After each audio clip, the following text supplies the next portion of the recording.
Lucas capítulo 5, para a nossa reflexão, a partir do verso 17. Evangelho de Lucas capítulo 5, a partir do verso 17. Ora, aconteceu que num daqueles dias, estava ele ensinando, e achavam-se ali assentados fariseus e mestres da lei, vindos de todas as aldeias da Galileia, da Judéia e de Jerusalém. E o poder do Senhor estava com ele para curar. Vieram então uns homens trazendo em um leito um paralítico e procuravam introduzi-lo e pô-lo diante de Jesus.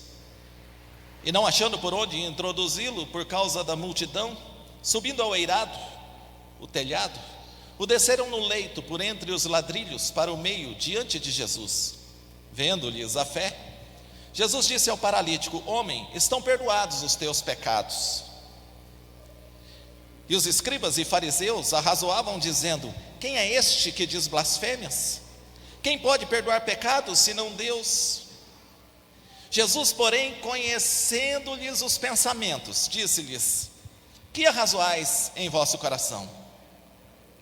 Qual é mais fácil dizer: estão perdoados os teus pecados, ou levanta-te e anda?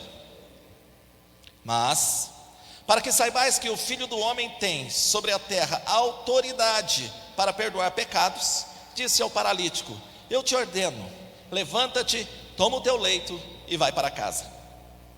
E imediatamente se levantou diante deles e, tomando o leito em que permanecera deitado, voltou para casa, glorificando a Deus.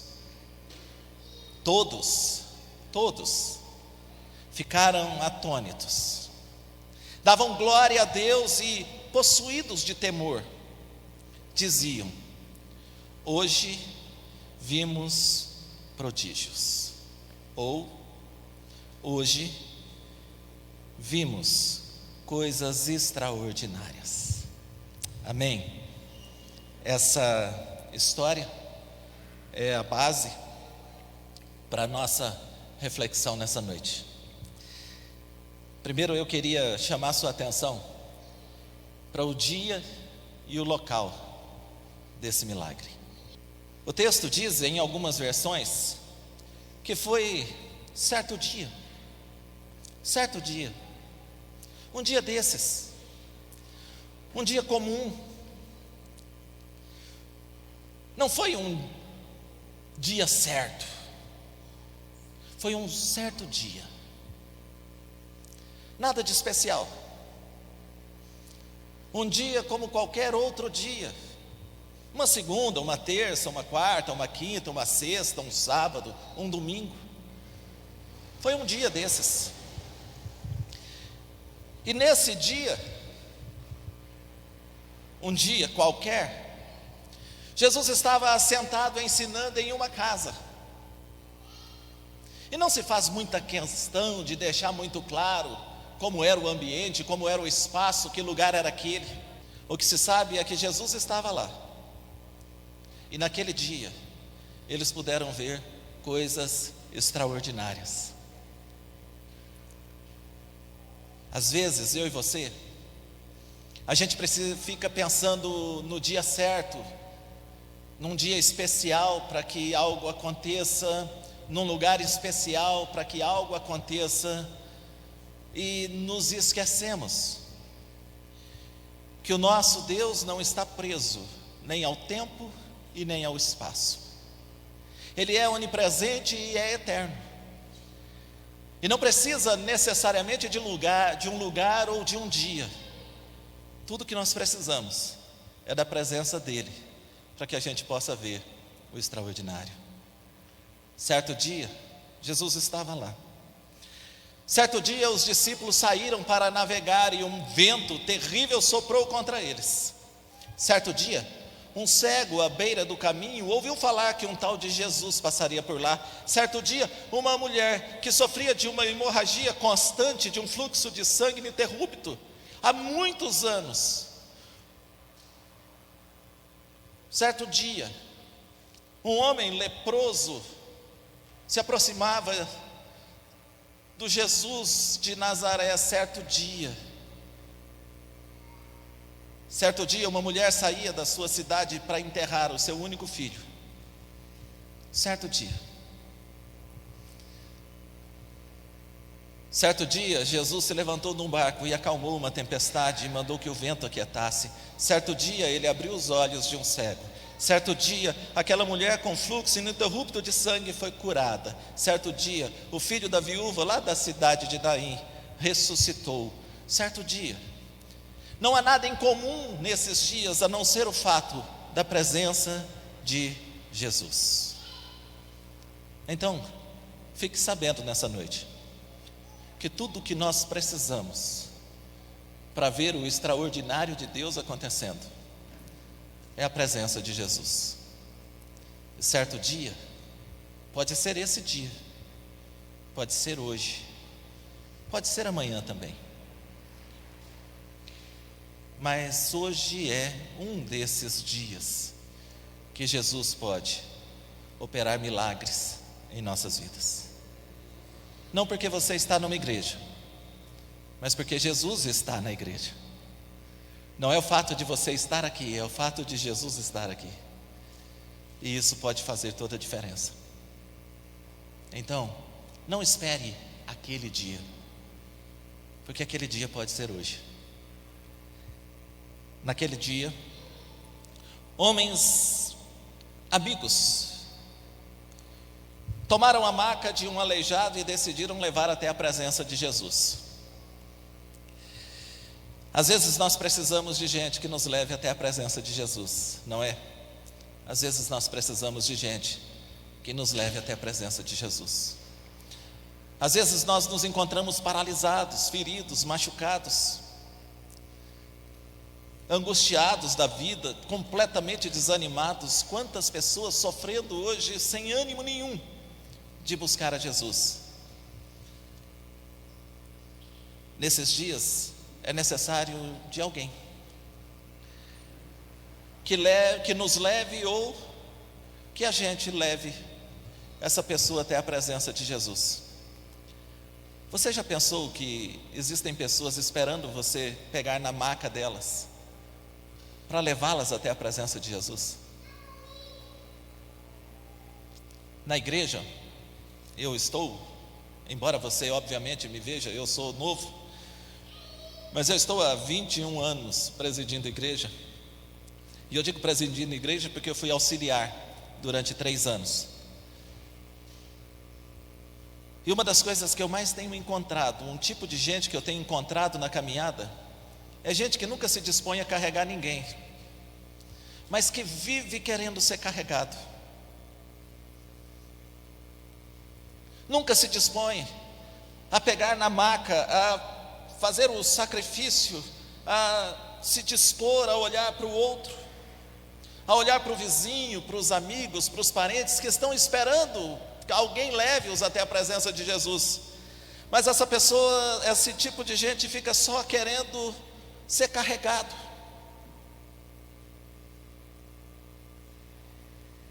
Isso não está aqui.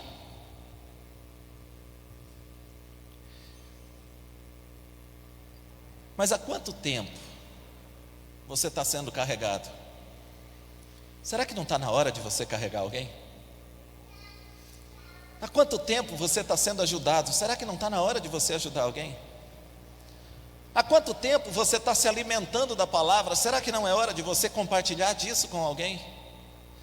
Há quanto tempo você está sendo visitado? Será que não está na hora de você visitar alguém? Há quanto tempo você quer que façam curativo em você? Será que não está na hora de você fazer curativo em alguém? Vamos passar a vida inteira precisando que alguém nos arraste. Por que você não está indo? O pastor Dionísio não veio me visitar. Porque ninguém da igreja me dá atenção. Será que não está na hora de você dar atenção para alguém? Será que não está na hora de você despertar e perceber que quando Jesus disse que nos daria o Espírito Santo e nos encheria do Espírito Santo, era para que nós pudéssemos testemunhar, irmos até o outro? Há quanto tempo você vai querer que as pessoas fiquem fazendo cafuné em você?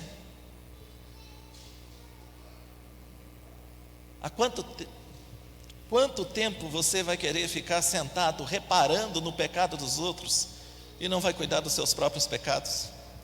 Quanto tempo você vai querer que o teu marido mude de vida, que os teus filhos mudem de vida, que a sua esposa mude de vida e você mesmo não muda de vida? Será que não é hora de nós despertarmos, de entendermos que o Senhor nos libertou, o Senhor nos salvou, o Senhor nos restaurou, e é hora e é tempo de nós sermos bênção na vida dos outros?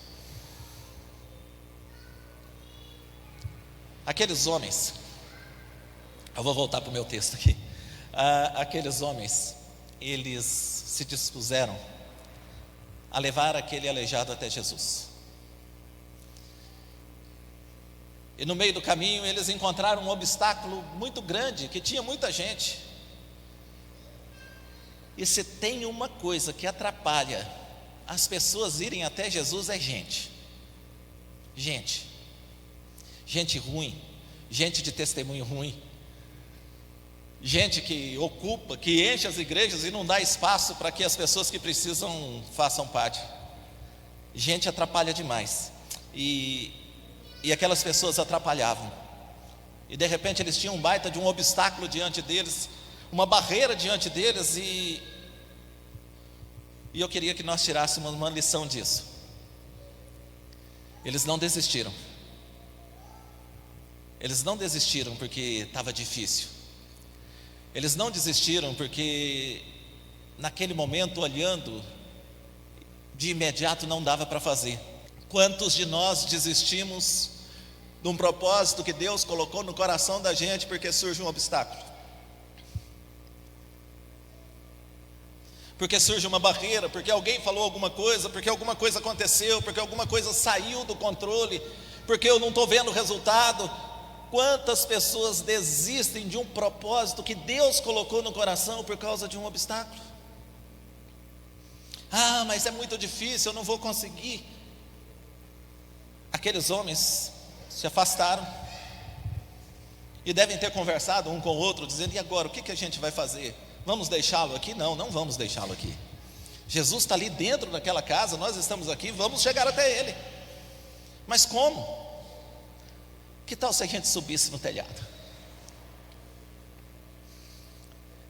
Quando Deus coloca um propósito no coração da gente, não importa que pareça loucura,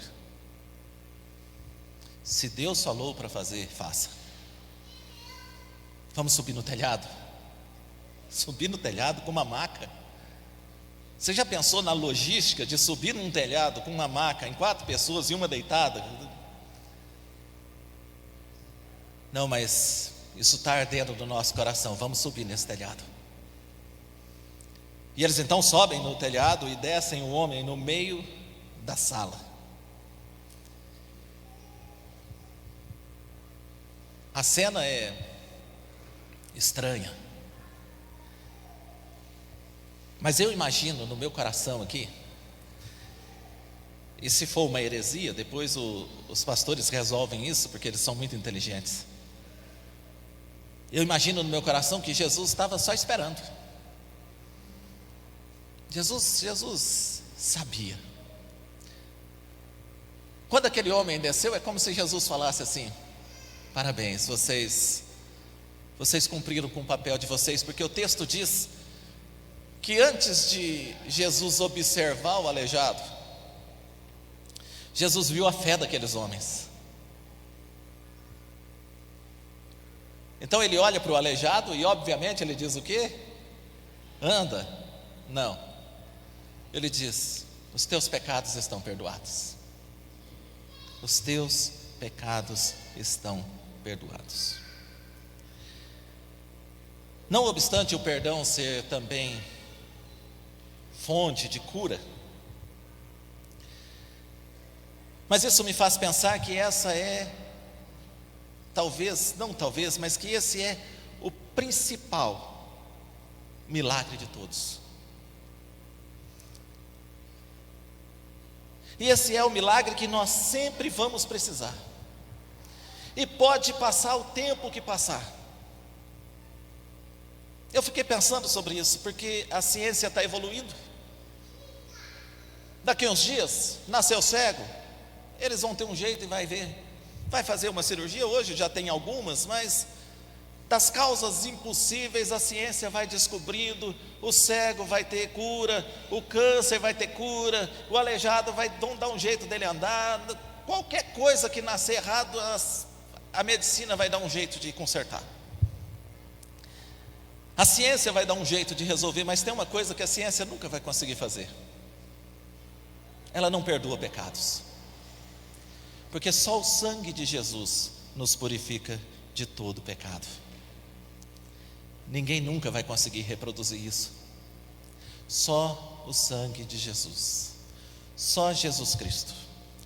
Não vai haver, não houve antes, não há agora e não haverá nome pelo qual devamos ser salvos, ou que possamos ser salvos, senão o nome de Jesus. Então, diante daqueles escribas e fariseus, Jesus perdoa pecados.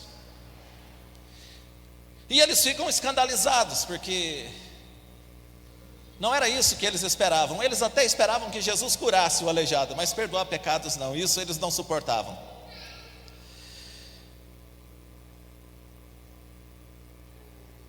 E eu temo que a gente também não tenha muito interesse nisso mais nesses dias.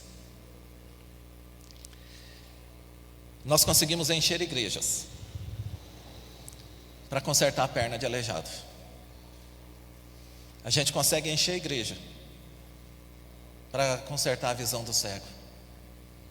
A gente consegue encher a igreja para resolver os problemas financeiros. A gente consegue encher a igreja para falar de demônio. Mas para falar de pecado, da necessidade do arrependimento, da confissão e da salvação, a gente não consegue, não. É muito difícil. Primeiro porque boa parte de nós achamos que quem tem que se arrepender são os pecadores, e não nós. Quando na realidade todos nós precisamos nos arrepender dos nossos pecados. Todos nós precisamos do perdão diário e constante de Jesus. Todos nós precisamos mesmo estarmos conscientes de que por nós mesmos nós não conseguiríamos ser salvos, e que sem Jesus nós vamos para o inferno. Todos nós deveríamos pensar sobre isso. Todos nós deveríamos buscar, e eu vou usar a palavra desesperadamente, mais por força da expressão, mas todos nós deveríamos buscar ansiosamente, desejosamente o perdão de Jesus. E se Ele consertar as nossas deficiências, se Ele resolver os nossos problemas, se Ele ajustar aí as nossas emoções, beleza. Mas se nada disso acontecer, nós temos a plena consciência de que o sofrimento desse tempo, a angústia desse tempo, a dor desse tempo não se compara com a glória da eternidade. Que nada disso nós levaremos, e por mais que doa nesse momento, toda a dor, toda a tristeza, toda a angústia, todo o sofrimento é passageiro. Mas a condenação é eterna, e é dela que nós precisamos nos livrar. Eu não quero estar no grupo dos curados.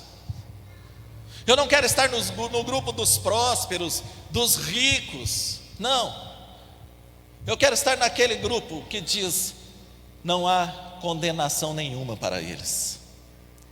Condenação nenhuma há para aqueles que estão em Cristo Jesus. Nenhuma condenação.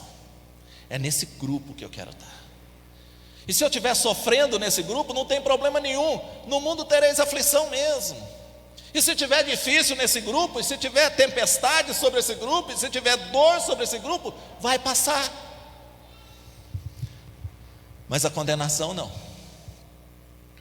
Quando o salmista, tanto no 73 quanto no 37, quando o salmista começa a se angustiar por ver a prosperidade do ímpio e como eles eram arrogantes, e como eles falavam de Deus com pouco caso e falavam das suas riquezas como glória, ele diz no Salmo 73 de Asaf, ele diz: quase que os meus pés se desviaram. Fiquei encantado,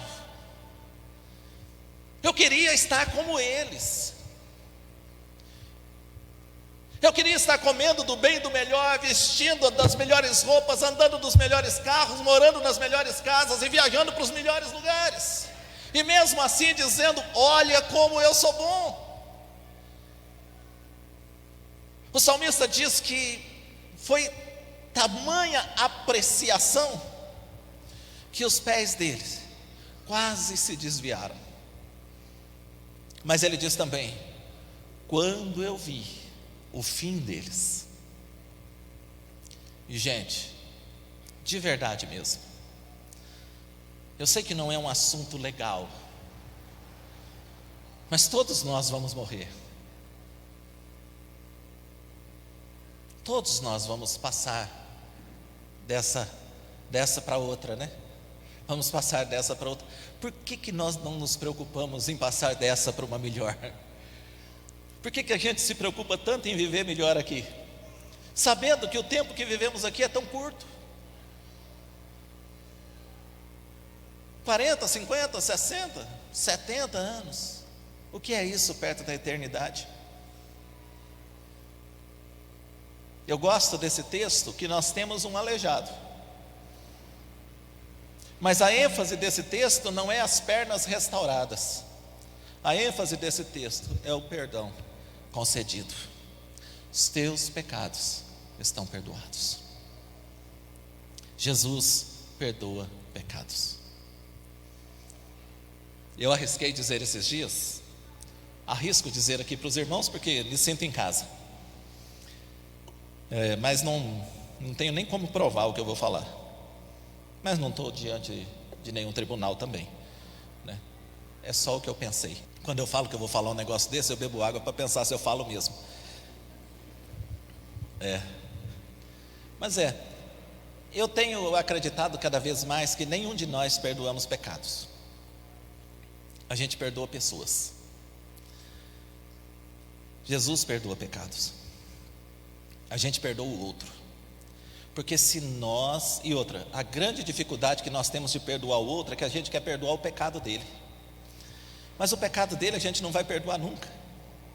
A gente consegue perdoar a pessoa. Quem consegue perdoar pecado é só Jesus, a gente não. Porque do pecado a gente tem raiva. Então, se você ficar tentando justificar o mal que o outro te fez para perdoá-lo, você não vai perdoar nunca. Perdoa a pessoa na esperança de que ela não repita.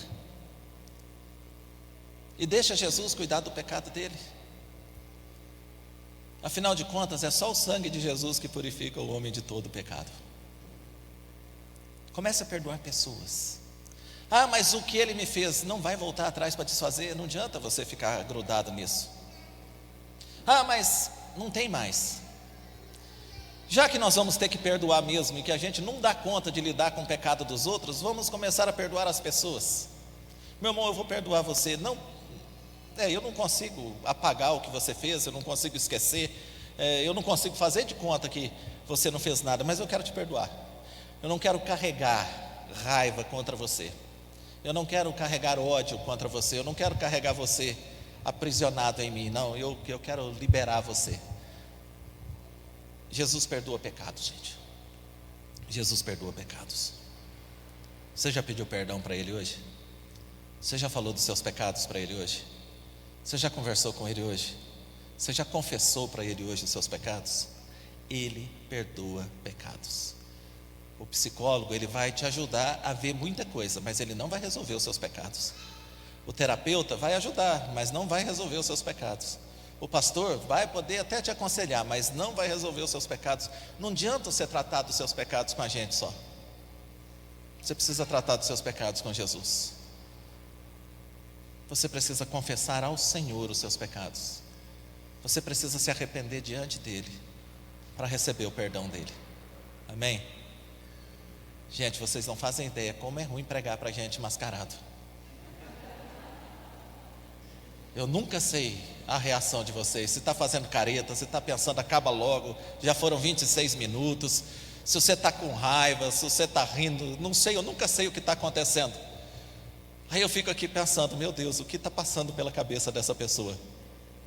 Deixa eu falar uma coisa que esse texto mostra para a gente também. Jesus conhece o seu pensamento. Ele sabe exatamente o que você está pensando. E Ele vê além das máscaras. Ele vê além das máscaras. Por último,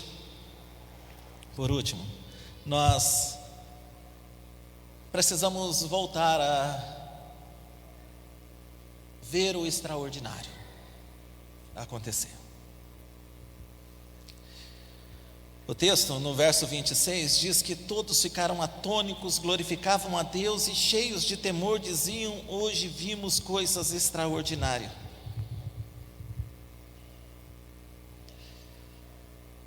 Cada dia que passa nós estamos ficando mais céticos, mais incrédulos. Nós vamos ficando um pouco intimidados por tanto conhecimento, por tanta gente sabida nas redes sociais, porque se tem um lugar que tem gente sabida, é nas redes sociais. Nunca vi um lugar para ter gente que sabe de tudo, especialistas em tudo, que nunca estudaram nada, a única coisa que aprenderam na vida foi fazer print, colar e postar de novo, mas postam como se fosse fonte de conhecimento e de verdade. Como nós vivemos num tempo ruim, como nós vivemos num tempo terrível de tantas informações desencontradas, de tanta gente que acha que tem que ser do jeito que acha que tem que ser e que não respeita de jeito nenhum o que o outro pensa. Afinal de contas, a impressão que eu tenho é que está proibido até pensar, né? Deve estar um tempo bom para o diabo. Deve estar um tempo bom para o diabo, porque está muito ruim. É muita gente sabida, é muita informação desencontrada, é muito especialista em tudo, e a gente vai ficando meio tímido diante disso tudo. E parece que a gente perdeu a percepção de um Deus presente na nossa vida. Sabe, nós estamos tão enrolados, tão emaranhados em tantas coisas, que nós perdemos a percepção de um Deus presente.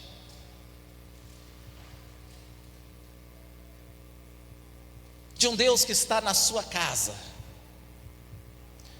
que você acorda diante dEle, que você fala com Ele, que Ele te ouve.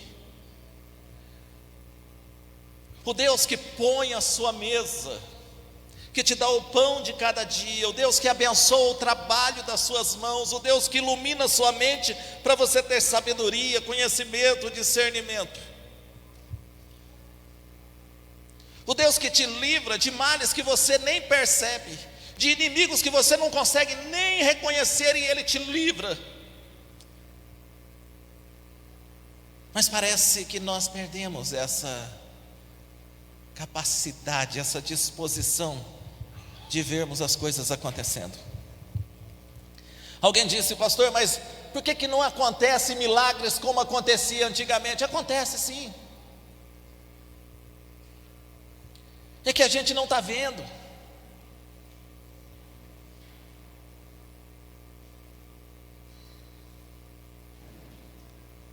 Escuta isso. Nós estamos tendo recursos demais. Sabe por que a gente não está vendo muito milagre? A gente está tendo recurso demais. Sabe por que a gente não vê o pão de cada dia? Porque tem comida em excesso, a gente não consegue perceber o pão de cada dia. Sabe por que a gente não percebe o socorro de Deus? Porque a gente acha que com dinheiro a gente resolve tudo, que com o cartãozinho do plano de saúde a gente resolve tudo.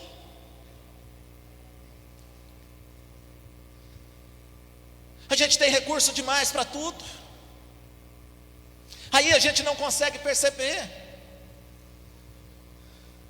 Por que a gente escuta pouco histórias? Ah, o anjo que chegou com a cesta básica.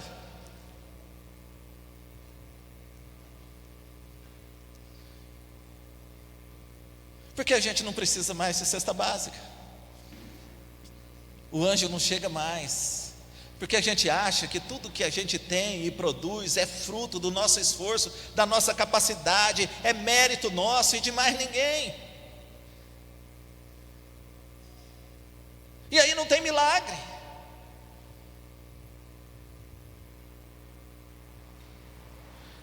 Não tem milagre porque a gente resolve tudo do nosso jeito. Porque você é bom demais. Porque o irmão é talentoso demais. Não tem milagre na sua vida. Mas se você voltar a perceber que em cada uma dessas pequenas coisas que tem acontecido na tua vida tem a mão poderosa de um Deus grandioso e poderoso, que é Ele quem tem te sustentado, que é Ele quem tem te guardado, que é Ele que tem vindo em teu socorro, aí você vai ver milagre. E eu não falo isso de forma sem a experiência, de forma teórica. A gente não brinca, mas fala lá em casa e quando compartilha com os irmãos. Há 20 anos atrás, não, 21 anos atrás, há 21 anos atrás, há 22 anos atrás, quando a Fabiana nasceu, nós vivíamos de uma completa e total dependência de Deus.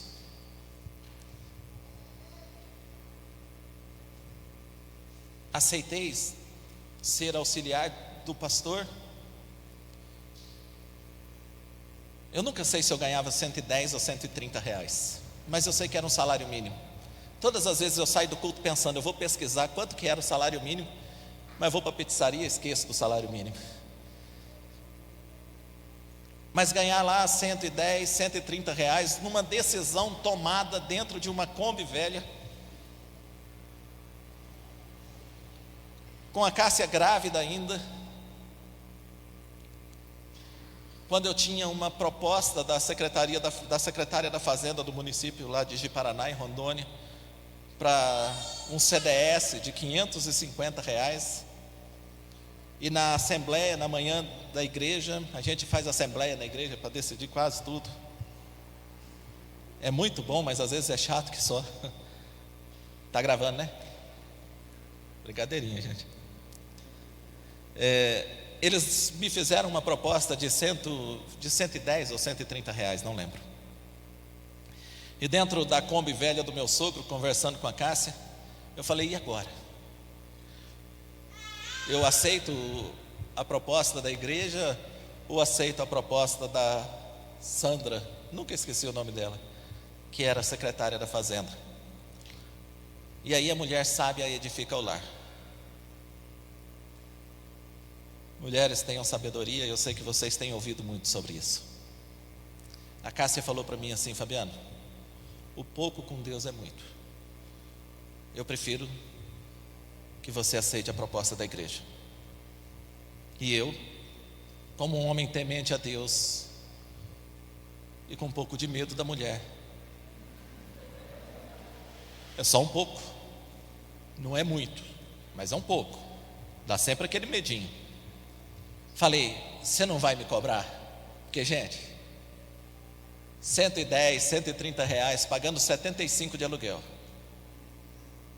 com uma mulher grávida, menina nascendo, tendo que pagar a luz e água, não dá, você não vai me cobrar? Ela falou, não. Então nós vamos. Todos os meses cortava a luz, todos os meses cortava a luz, e eu sempre animado falava, olha que chique, vamos jantar à luz de vela hoje. O banheiro da casa não tinha vaso, era só o buraco, e ninguém tinha dinheiro para comprar um vaso, então era o buraco. A gente ia no banheiro na casa da minha cunhada, que morava do lado, comia na casa do meu sogro, que morava outra casa para frente, usava a roupa que davam, o sapato que davam. E todos os dias a gente via um milagre e tinha pelo que dar glória a Deus. Uma providência constante, olha, nunca faltou nada. O cunhado que tinha uma padaria levava pão. A Fabiana nasceu porque no hospital da minha tia não cobraram o parto. 3 anos, quase que 4 anos de idade, nós nunca compramos uma peça de roupa para a Fabiana enquanto ela era bebê. Tudo, minha mãe, minha irmã comprava roupa para ela, meu sogro comprava comida, era um negócio assim. Todos os dias a gente via um milagre, todos os dias a gente tinha pelo que dar glória a Deus, e todos os dias a gente estava contente. A gente estava contente porque chegava 5 pão da padaria, 5 pães, né, para ficar mais bonito.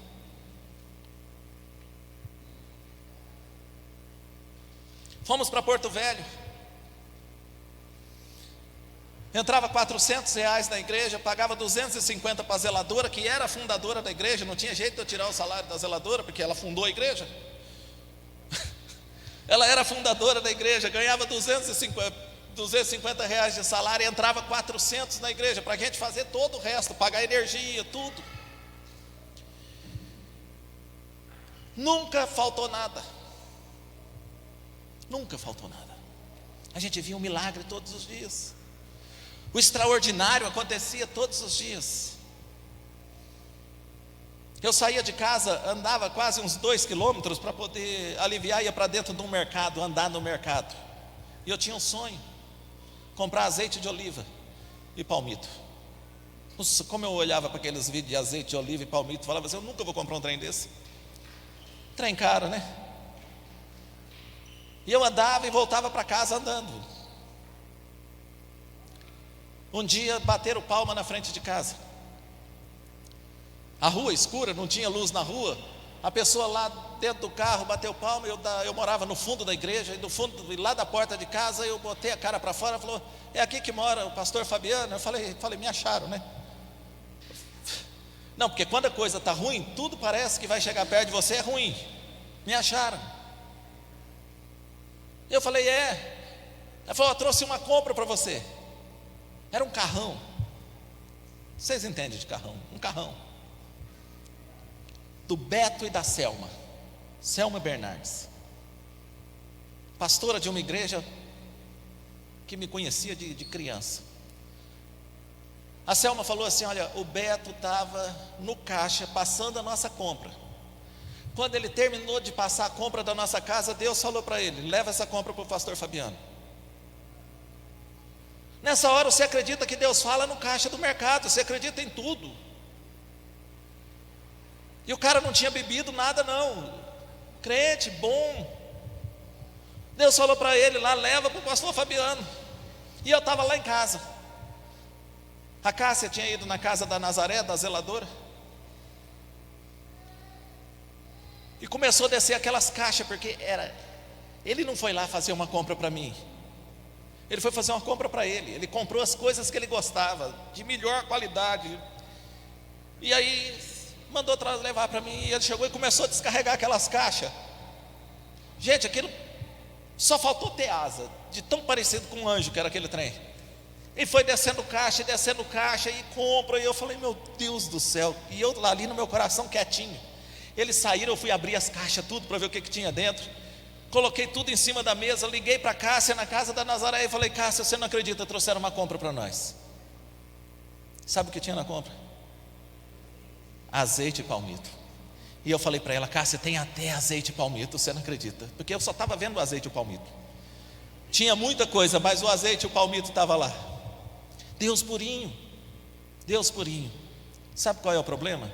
Eu posso ir no mercado hoje, comprar 10 vidros de azeite e achar que eu não preciso de Deus para isso.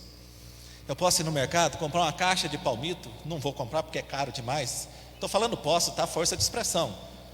Uns 2, 3 vidros de vez em quando a gente até aguenta. Uma caixa também não. Mas vou lá, compro o palmito e posso ir para casa como se nada de extraordinário tivesse acontecido. Quando a Fabiana ficava doente, a gente ficava lá chorando do lado dela, com medo dela morrer, e a gente esperava que Deus curasse ela. Hoje eu posso levar ela lá na Unimed e achar que nada disso é milagre, nada disso é sobrenatural, nada disso tem a ver com Deus, tudo tem a ver comigo, com o meu talento, com aquilo que eu consegui desenvolver na vida, mas não. Tudo isso faz parte do extraordinário de Deus. Porque se eu posso fazer isso hoje, é porque Deus tem me abençoado, é porque Deus tem colocado a mão sobre a minha vida, é porque Deus tem me dado condições, e quando Ele não me dá condições, Ele dá condição para os meus amigos. Que eu já falei para o Zé, rico eu não vou ficar, então eu preciso de amigo rico. Entendeu, né, Zé? Aí você tem que mostrar, eu quero ver, a gente decola, né? Eu vi hoje um vídeo, diz que todo rico precisa de um pobre do lado, porque senão a vida não tem graça. O rico quer mostrar, o pobre quer ver, tem que juntar os dois. Senão você vai mostrar para quem? Se todo mundo for rico igual, quem é que vai ficar ali do seu lado para comemorar? Então eu fico do lado do Zé, eu fico comemorando e o Zé me abençoando. O Zé é uma benção na minha vida, o Zé e a Renata. O Zé porque é o Zé quem faz, e a Renata porque a Renata deixa. Volte a ver o extraordinário de Deus na sua vida, no seu casamento, no seu trabalho. Sabe, não vai pensando, eu falei para o Zé essa semana, e eu falo quase todo dia com o Zé. Eu tento cuidar do Zé, Dionísio, porque eu sei que Deus tem propósito na vida dele. E eu falei, Zé, eu ouvi uma frase aqui e eu queria compartilhar com você, que diz que o inimigo não quer colocar dificuldade na vida da gente. O inimigo quer abençoar a gente e convencer de que isso é fruto do nosso próprio esforço, porque é assim que ele tira Deus das nossas vidas, achando que a conquista é resultado só daquilo que estamos fazendo. Então eu falo para o Zé, cada colheita dessa é glória a Deus mesmo, não é porque você estudou, é porque Deus está abençoando. Então assim, volte a ver o extraordinário de Deus na sua vida. Amém? Então, para nós vermos o extraordinário de Deus acontecendo, precisamos que Jesus esteja presente. Precisamos perseverar diante das dificuldades, não desistirmos e crermos no perdão e no poder de Deus para nos curar. Amém? Não se esqueça de buscar a salvação. Queira estar salvo, queira se sentir salvo, queira ter a convicção e a certeza de que o Espírito Santo de Deus habita em você. Busque isso. Este problema é um problema maior do que qualquer outro problema que você esteja enfrentando na sua vida. O maior de todos os problemas que você tem hoje é não saber onde passará a eternidade. Você pode achar que é uma conta, que é uma dívida, que é uma enfermidade, que é uma série de outras coisas, que é a família. Mas o grande problema que você precisa resolver primeiro é onde você passará a eternidade. Porque nós não sabemos nada do que acontecerá de agora para frente. A gente tem sonho, tem plano, tem projeto, tem conta para pagar, tem muita coisa para fazer, mas a gente não sabe se esse dia vai chegar.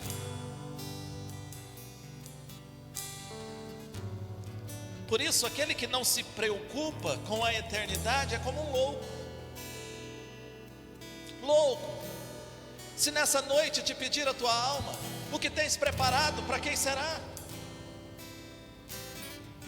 Você não vai levar um pedaço de terra que você tem, você não vai levar seu carro, você não vai levar suas roupas, você não vai levar suas joias, você não vai levar seus investimentos, você não vai levar o dinheiro que você tem no banco, você não vai levar nada disso.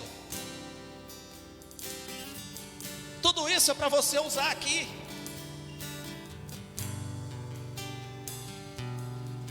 Queira ser salvo. E pastor, como é que eu posso ser salvo? Jesus Cristo, Ele é o caminho, a verdade e a vida, e ninguém vai ao Pai a não ser por Ele. Se você crer com o seu coração e confessar com os seus lábios que Jesus ressuscitou dentre os mortos, que Ele é o Senhor, você será salvo. Arrependa-se dos seus pecados, confesse ao Senhor. A salvação vem do Senhor. Pastor, mas eu sou um predestinado. Descubra isso então. Que graça tem um predestinado que vive como um condenado? Um eleito para o céu que vive uma vida infernal? Queira se sentir, estar e viver como um salvo em Cristo Jesus. Porque a vida é um sopro, não é só uma frase para quando morre uma cantora ou um cantor sertanejo. Ela passa mesmo. Essa vida que a gente vive passa.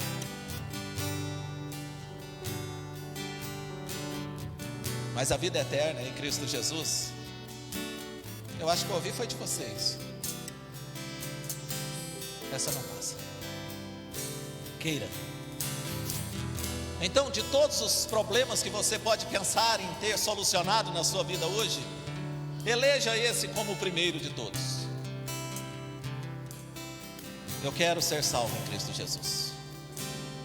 Eu quero ter os meus pecados perdoados. O segundo problema é: Senhor, abra os meus olhos para eu ver o Senhor agindo na minha vida.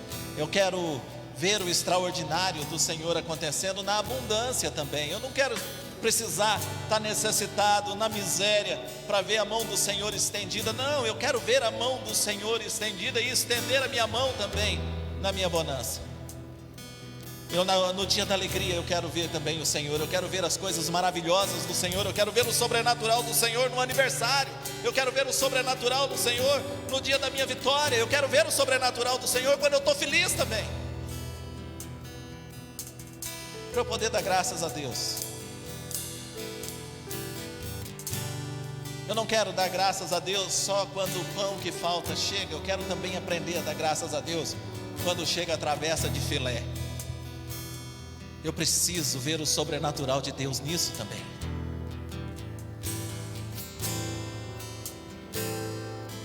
Que o Senhor nos ajude a resolver isso hoje. Amém? Amém de máscara mesmo?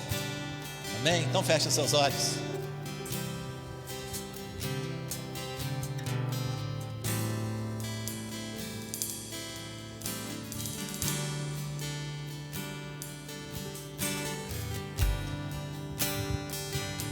Pai querido, a homens e mulheres, jovens, adolescentes, crianças, que ainda precisam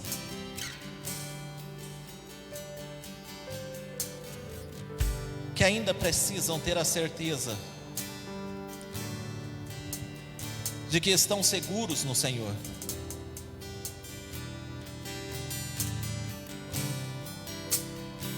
Ainda precisam ter a certeza de que ouvirão: vinde, vinde amados de meu Pai.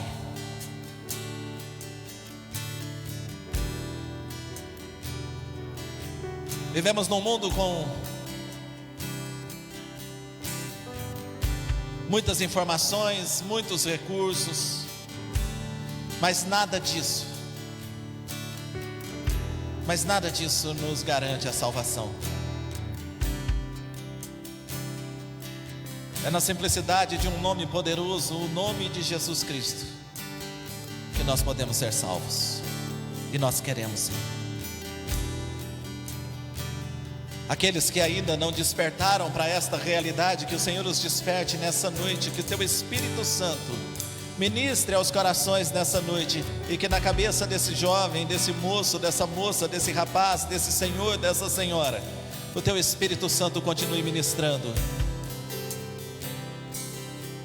Buscar-me-eis e me achareis quando me buscardes de todo o vosso coração. Serei achados de ti. O Senhor é o caminho, o Senhor é a salvação. Só o sangue de Jesus nos purifica de todo o pecado. Se creres, verás a glória de Deus. Se creres, verás a glória de Deus. Pois pela graça sois salvos mediante a fé, e isso não vem de vós, é dom de Deus, não vem de homem algum, para que ninguém possa se gloriar disso. É o Senhor quem salva. Que o Senhor esteja salvando nessa noite, que o Senhor esteja perdoando pecados nessa noite, que o Senhor esteja restaurando famílias nessa noite, que o Senhor esteja abençoando a vida de cada um desses irmãos nessa noite, e que nós possamos voltar a ver o sobrenatural de Deus nas nossas vidas, o milagre de Deus nas nossas vidas diariamente, a mão poderosa do Senhor agindo em nós e através de nós. Meu Deus, em nome de Jesus, se há alguém que só vive sendo carregado, que desperte nessa noite, que levante-se nessa noite e passe a ser junto com aqueles que carregam. Levanta neste lugar homens e mulheres dispostos a testemunhar da Tua palavra, a ensinar a Tua palavra, a visitar os enfermos, a visitar os presos, a pregoar o ano aceitável do Senhor, a anunciar o Evangelho do Senhor em todos os lugares. Que não fiquem acomodados, mas que o Senhor se incomode para servi-lo. Meu Deus, que o Senhor possa continuar abençoando esse espaço, esse lugar, onde pessoas se reúnem para adorar o Seu nome. Que deste lugar o Senhor possa levantar homens e mulheres dispostos a anunciar o Teu Evangelho em Jerusalém, Judeia, Samaria, até os confins da terra. Que o Senhor levante missionários neste lugar, que o Senhor levante pastores neste lugar, que o Senhor levante evangelistas neste lugar, que o Senhor desperte homens e mulheres neste lugar, homens e mulheres de oração, que o Senhor levante intercessores e intercessoras neste lugar, homens e mulheres dispostos, que o Senhor levante homens e mulheres dispostos a olhar para os feridos, para os caídos na rua, para os marginalizados da nossa cidade. E que esta igreja não necessariamente seja reconhecida pelo seu tamanho ou pelo seu potencial, mas que seja reconhecida por aquilo que faz em nome de Jesus por onde passa. Nós oramos em nome de Jesus. Em nome de Jesus. Amém.